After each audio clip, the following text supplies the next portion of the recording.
السلام عليكم ورحمة الله وبركاته. أهلا وسهلا بكم في حلقتنا النهاردة هنعمل فراخ، صينية فراخ في الفرن كده مشوية، وهنعمل فراخ بانيه، وهنعمل رز، مش هنعمل مكرونة.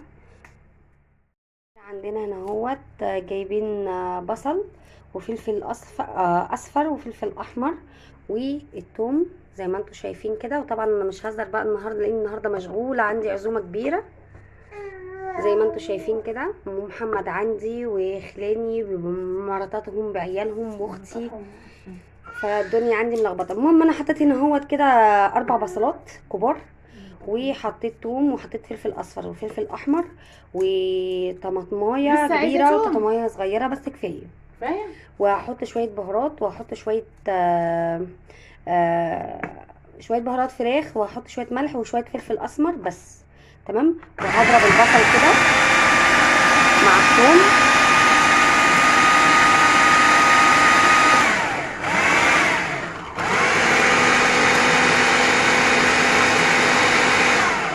واحط ليمونه هعصرها، وبعدين هجيب الفراخ هخرمها واقطعها واغسلها كويس، وهتبل الفراخ وهدخلها صينيه في الفرن، وهعمل الرز، وهعمل معايا كده شويه صلصه حلوين. وتابعوا معايا الحلقه وقولوا لي رايكم ايه في اللي احنا هنعمله النهارده.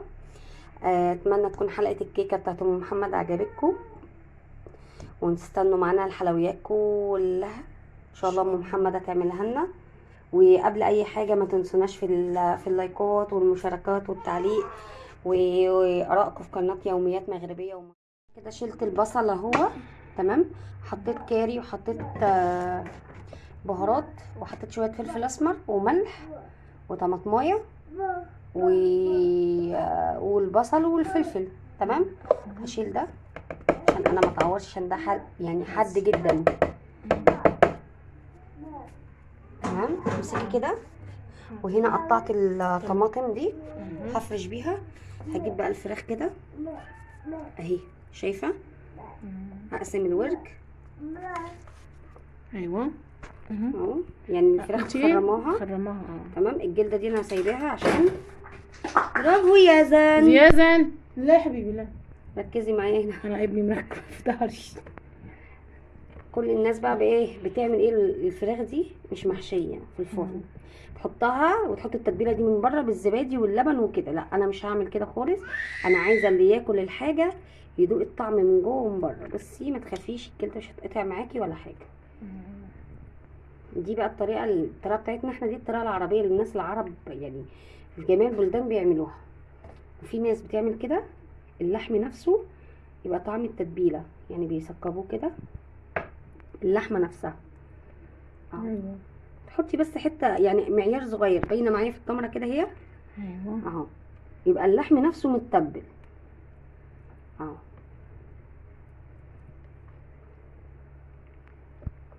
اوزع التتبيله كده زي الحاتي، يعني الحاتي هو بيحطها تحت الجلد، احنا بنحط اللحم والجلد لذيذ. اهو. يا بابا تمام. هتعملي في الفرن؟ متقلقيش. هعملها في الفرن. ماشي.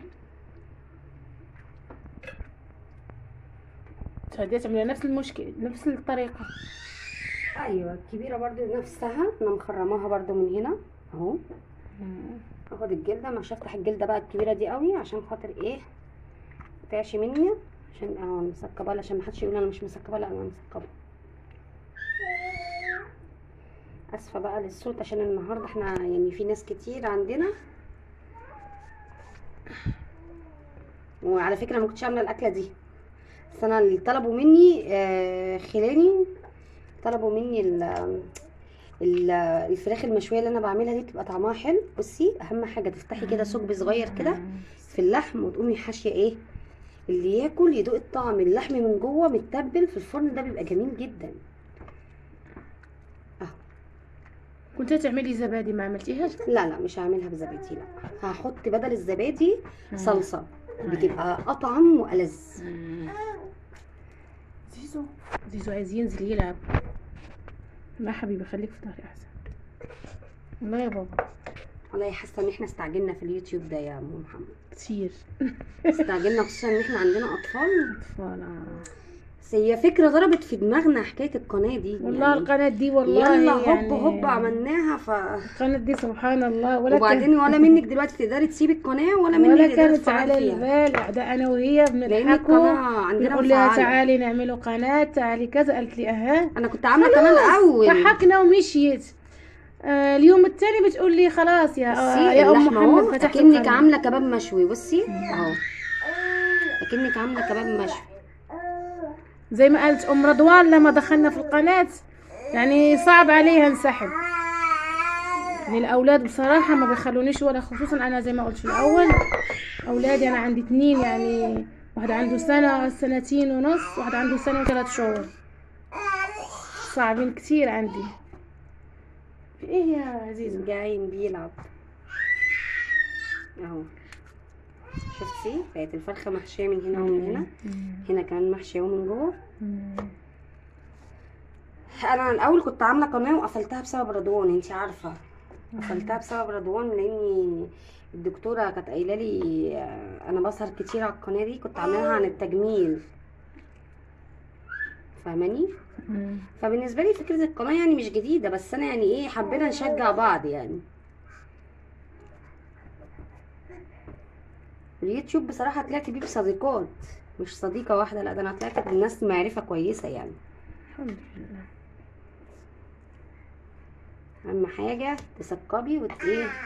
انا عارفه ان في ناس هتشوف الحلقه دي وهتقلدنا بقى، كل الناس بتحب تتعلم الاكل العربي بتاعنا ده، قعدوا يقولوا لنا نعملوا اكل عربي واكل مغربي واكل ليبي ان شاء الله المغربي غير تصدروني. عارفه احلى اكل بحب اكله ايه؟ الاكل اللي هو العدني بتاع عدن اليمن. واو بيبقى جميل، والنبي خليكي ركزي في التصوير عشان انت تسرحي ساعات. يعني الاكل ده اكلاه ولا شيء اليوتيوب؟ لا لا لا، شفتي حد في اليوتيوب بيعملها؟ الاكل الاكل اليمني. لا الاكل اليمني جوز امي كان قاعد في اليمن، كان في الجيش بتاعه، كان في اليمن وكان قاعد في اليمن. لحظه يا ماما بصور. احنا الفراخ دي بقى المفروض تقعد يومين في التلاجة او يوم، فاحنا هنسيبها كده ايه 8 ساعات تمام. يعني انا فاجئوني كده ان هم جم على غفله، جايين يعني كده عزومه على غفله يعني، فانا هسيبها 8 ساعات على المغربيه كده، ابتدي ان انا ايه افتح عليها واطلعها. انا كده انا كده تبلت، هحطها بقى في التلاجة تمام لمده 8 ساعات، وهجيلكوا بعد ما اتبلها، بعد ما اطلعها من التلاجة. كده انا رجعت لكم اهو بعد ما طلعناها من التلاجة. هشيل بقى الكيس عليها. طبلت اهي ام محمد معايا. نبتدي بقى ان احنا نفرش الصينيه بتاعتنا، نحط يلا لحظه حيوية بتصب الزيت. دائما الصباع مقلزمة. ايوه بتشغلي يدك ليه كتير؟ بحب انا اعمل كده. احط بقى حبه على يعني عايزه تفهمينا بان يدك فيها البنه زي ما بنقولوا بالمغربي، فيها اللذه. فيها اللذه يا حبيبي. ومين في الدنيا يديها ما فيهاش لذه؟ ام رضوان بس. اهلي كلهم بياكلوا عندي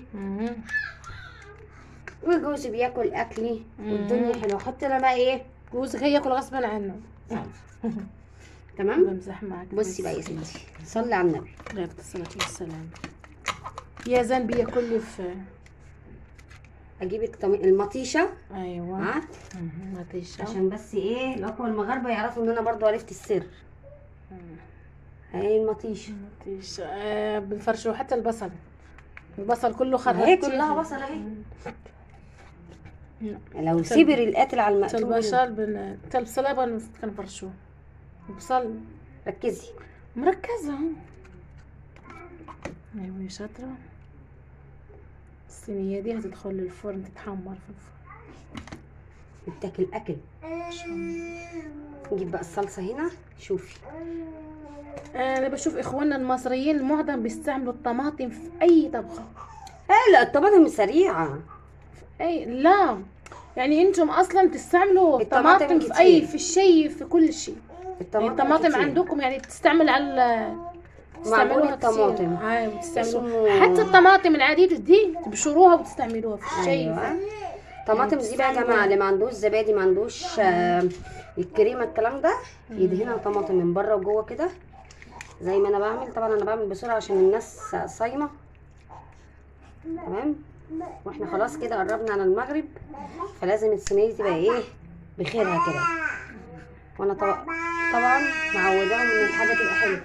والنبي ما عاش اللي يزعلك يا زيزو، ما عاش اللي يزعلك يا بابا. بينده الابو كتير، البارح نايم وصحى وبينده الابو.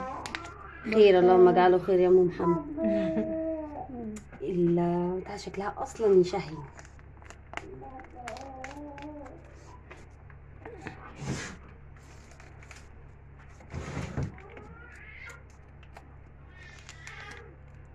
زي ما قلت لكم انا كنت عامله اصلا اكل تاني غير ده خالص، بس ما كنتش مصوراه بصراحه. هم صمموا ياكلوا الفراخ المشويه. يعتبر انت جايبه فراخ من الحاتي يعني، فاهمه؟ بس انا بعملها احلى من بره، طعمها بيكون احلى. حاضر يا زيزو هحط هي والبانيه. تمام. نجيب بقى اللي باقي مني هنا. محمد ما تركزي ام محمد ركزي في التصوير يا ام محمد. مركزة النهارده انا طبعا مش ظاهره في التصوير عشان انا تعبانه شويه. هما كانوا جايين زياره يعني. كفاية يديك يا اختي. كفايه يا استرها يا رب، ابو رضوان ما يشوف ايديا كده.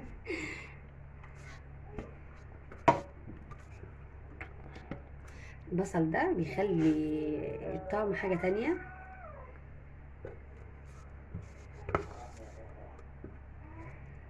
ده بقى بيبقى التغميزه اللي الواحد بيغمزها يعني. محمد خلاص عايزه تاخد الفرخه وهي كده دلوقتي. بشوف ابني بيرجع ورا. بتنسي نفسك في التصوير. بصلي كتابي كتفي نصري. مال حبيبي.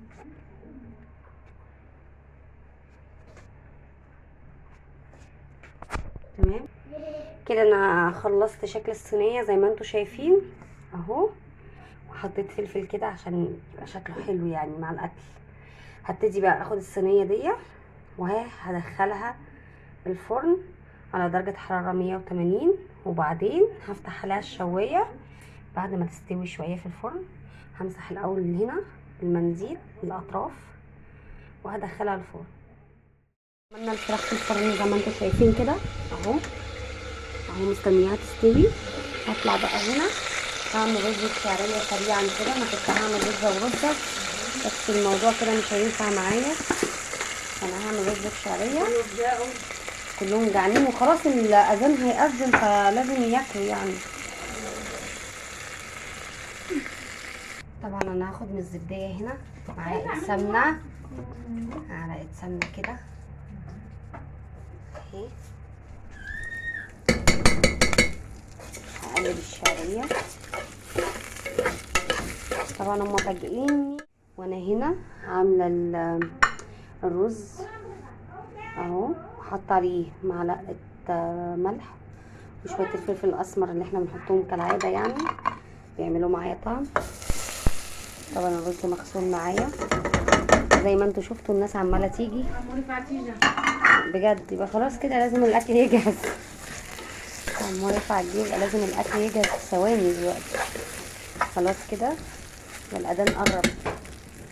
الناس صراحه جعانه وانا لازم انجز باي طريقه. خلاص كده اهو ام محمد طبعا بتجهز معايا بالحلو. احنا هنعمل الحلو ايه النهارده يا ام محمد؟ هنعمله كيكه بالشوكولاته. هنعمل كيكه بالشوكولاته. هنعمل هنا الميه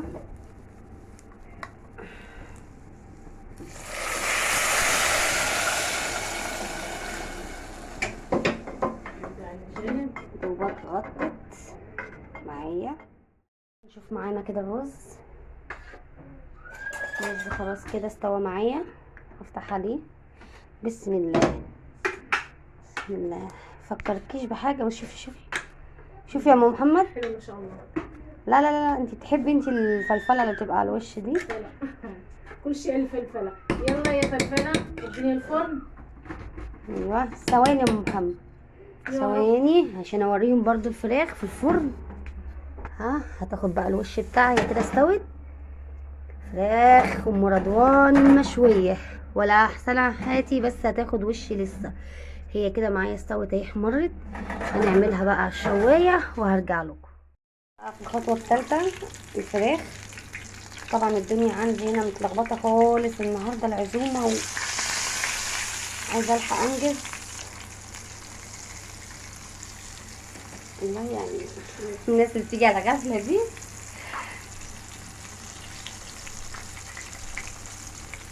بني اهو